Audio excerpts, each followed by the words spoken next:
সোমবার সিলেটে BPL mission শুরু করবে রংপুর রাইডার্স। ফ্র্যাঞ্চাইজি লিগ মাতিয়ে সিলেটে দলের সাথে যোগ দিয়েছেন মুস্তাফিজুর রহমান। ম্যাচের আগের দিন অনুশীলনে ঘাম ছড়িয়েছেন রিয়াদ সোহানরা।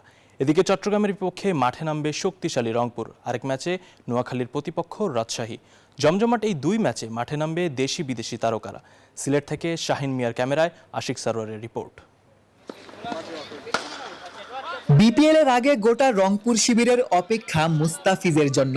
আইএল টি20 মিশন শেষে রবিবার দলের সাথে যোগ দিয়েছেন কাটার মাস্টার। সিলেটে প্রথম দিনের অনুশীলন করেছেন।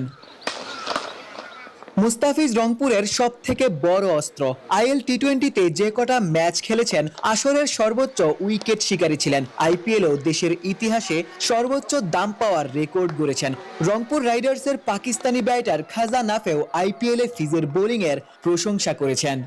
जी बिल्कुल, मुस्तफिजुर भी काफी सीनियर प्लेयर है। मैंने आईएल टी20 দেখা হয়নি, তবে আইপিএলে আগের আসরগুলোতে ফিজের বোলিং দেখেছি। সেখানে সে দারুণ বোলিং করেছে। বিপিএলও সেরা ছন্দে থাকবে। যুক্তরাষ্ট্রের এক নম্বর জিম চেইন গোল্ড জিম এখন আবারও বাংলাদেশে। বসুন্ধরা আবাসিক এলাকা ও বসুন্ধরা সিটি শপিং মলে। বোলিংয়ে ফিজের সাথে ব্যাটিংয়ে মাহমুদুল্লাহ রিয়াদের অভিজ্ঞতা রংপুর শিবিরের তরুণদের জন্য বাড়তি পাওয়া। ছোটবেলা থেকেই খাজানাফে মাহমুদুল্লাহ রিয়াদকে খেলতে দেখেছেন। তার মতে দলের জন্য রিয়াদ বড় ভূমিকা পালন করতে পারেন। बिल्कुल काफी सीनियर प्लेयर है। जब मैं छोटा सा था, আমি যখন ছোট ছিলাম 7-8 বছর বয়স থেকে রিয়াদ ভাইকে খেলতে দেখেছি। অনেক অভিজ্ঞ ক্রিকেটার, দলের জন্য তার অভিজ্ঞতা কাজে লাগবে। আমিও তার কাছে শিখতে চাইবো। রংপুরের সাথে সিলেটে একই দিনে অনুশীলন করেছে চট্টগ্রাম, রাজশাহী ও নোয়াখালীর ক্রিকেটাররা। রাজশাহী চট্টগ্রাম একটি করে জয় পেলেও নোয়াখালী এখনো জিততে পারেনি।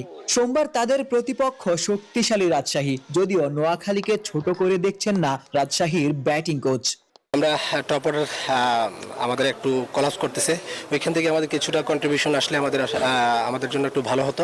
আমি মনে করি আগামীতে আমাদের তামিম আছে, অবশ্যই পারফর্মার, সে এখানে পারফর্ম করবে।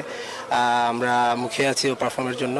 এবং শান্ত, ডেফিনেটলি শান্ত তার আসলে যে ন্যাচারাল যে খেলাটা ওকে নিয়ে যেভাবে সমালোচনা হয়, আসলে এটা নিতান্তই ভুল ও প্রমাণ করেছে। এবং ওর ন্যাচারাল যে ক্রিকেট খেলাটাও আসলে খেলছে এবং সে পারফর্ম করেছে। সিলেটে শুরুর 2 দিনে মাঠে দর্শকদের উপচে পড়া ভিড় দেখা গেছে। তারকায় ঠাসা রংপুরের আগমনে দর্শকদের এই উন্মাদনা আরো বাড়বে বলেই মনে করছে সংশ্লিষ্টরা। সিলেটে প্রথম 2 দিনে হাড্ডাহাড্ডি লড়াই দেখেছে দর্শকরা। তৃতীয় দিনেও সেই ধারাবাহিকতা বজায় থাকবে। দর্শকদের এমনটাই প্রত্যাশা থাকবে। সিলেট আন্তর্জাতিক ক্রিকেট স্টেডিয়াম থেকে আশিক সারোয়ার, নিউজ 24।